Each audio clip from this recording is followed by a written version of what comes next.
గోపాల దాన్ని బుట్ట కింద దాచాను గోపాల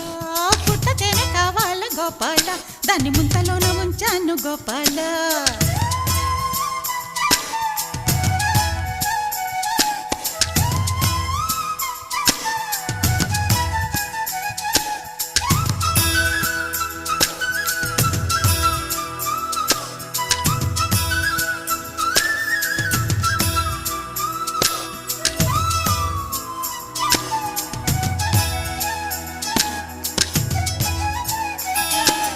ఈ ఊరి పువ్వు కోసం అమ్మడు ఏరు దాటి వచ్చానే చిన్నవాడి రాక కోసం కళ్ళతో వేచి వేచి చూశానే ఆయాసం వచ్చేలా 5-6 కిలోమీటర్లు నడిచానే హాయి